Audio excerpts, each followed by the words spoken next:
The fluorescent lights hummed softly above as David wiped the marble floors of the towering glass building that wasn't his world, but the world he kept spotless every night. To everyone who passed him during the day, he was invisible.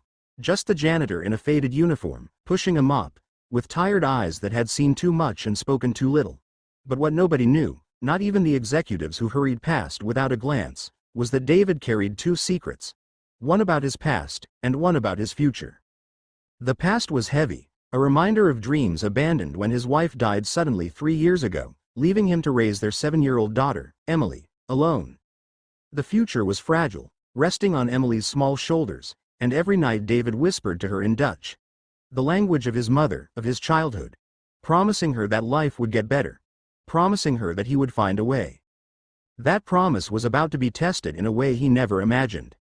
It started on an ordinary Tuesday evening, when most of the office staff had already gone home. David was kneeling by the glass doors, polishing the handles until they gleamed like silver.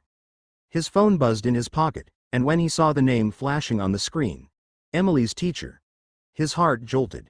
He always feared those calls. He answered quickly, pressing the phone to his ear. Hello?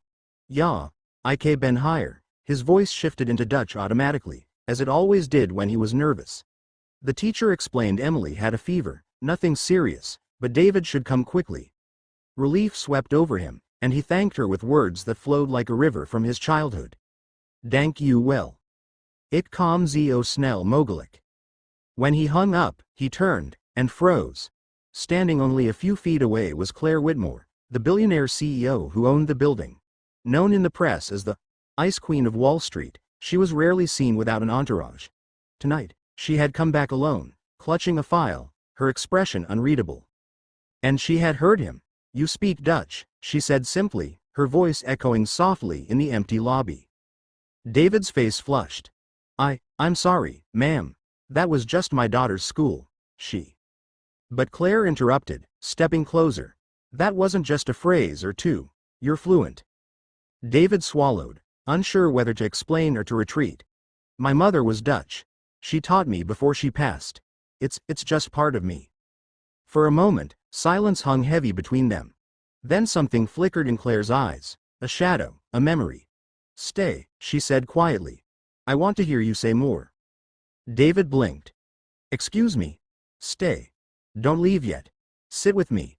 She gestured to the sleek leather chairs in the corner of the lobby, a place no janitor had ever been invited. He hesitated. Emily needed him.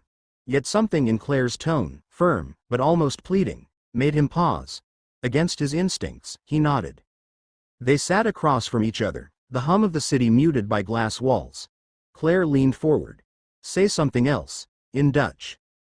David cleared his throat, nervous under her sharp gaze. He thought of Emily, of the words he spoke to her every night. Je bent sterker dan je denkt, he whispered. You are stronger than you think. For the first time, the Ice Queen's mask cracked. Her lips trembled, and she closed her eyes as if the words struck a hidden wound. When she looked at him again, her eyes glistened. My father used to say that, she murmured, in Dutch. He left when I was 10. I never heard the language again. David's breath caught.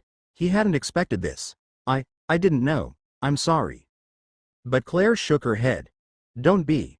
Hearing you speak it, it's like hearing him again. She paused, her voice breaking. I've spent my whole life trying to prove I didn't need him. That I could conquer the world alone. But tonight, hearing you, it felt like he was sitting here. David stared at her, stunned. The woman who ruled skyscrapers and headlines, who was feared by investors and employees alike, was confessing her loneliness to a janitor. Before he could respond, his phone buzzed again. Emily. He stood quickly. I'm sorry, ma'am. My daughter, she needs me, she's sick. But Claire rose too, something urgent in her eyes. Wait, let me come with you. David blinked. What? No, I couldn't possibly. I insist. Her voice softened. I want to meet her. The ride to David's small apartment was surreal. Claire's luxury car glided through the city streets while David sat stiffly in the passenger seat, still trying to process what was happening. When they entered the apartment, Emily lay curled on the couch, cheeks flushed, eyes heavy with fever. David knelt beside her, stroking her hair. I'm here, sweetheart. Emily's eyes fluttered open and widened when she saw Claire standing in the doorway. Daddy, who's that? David hesitated. Before he could answer, Claire knelt down, her sharp heels clicking against the worn floor. She smiled gently, an expression the tabloids would never believe. I'm a friend of your father's. And I brought you something. She held out a small wrapped chocolate from her purse. Emily's face lit up weakly. Dankje, she whispered. Claire's head jerked up. She speaks Dutch. David nodded softly. I've been teaching her. It's our thing. Something inside Claire broke then. She sat on the floor beside them, her designer suit brushing against old carpet, and began speaking softly in Dutch.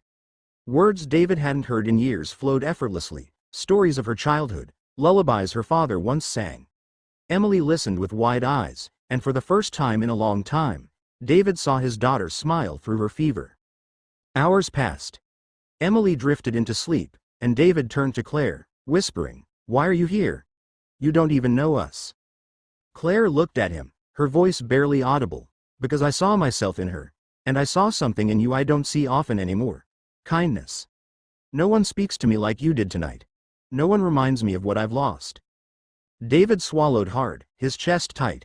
He wanted to say something, but the weight of gratitude and confusion stole his words. Then Claire whispered something that would change everything. "Don't go back to cleaning floors. Come work for me, stay." David froze. Stay? Doing what? Teach me Dutch again. Teach my team. Travel with me as a translator. And be a friend I can trust. Her voice wavered. I don't trust easily, but tonight, I want to. His mind spun. This was insane. He was just a janitor, a single dad scraping by. Yet here was a billionaire offering him a chance to step into a life he never imagined. Why me? He asked finally. Claire's gaze softened. Because when you spoke, you gave me back something I thought I'd lost forever. You gave me family.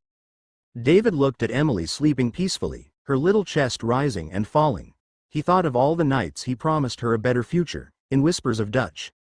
Maybe this was it. Maybe this was the moment fate had been leading him to. And for the first time in years, hope didn't feel like a lie. From that night on, their lives intertwined in ways neither expected. David traded his mop for meetings, his uniform for a suit.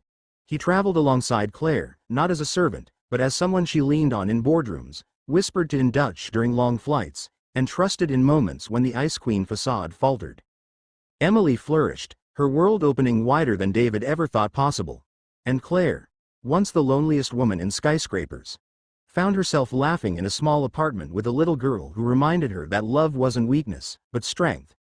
And all of it began because a janitor answered his phone in Dutch.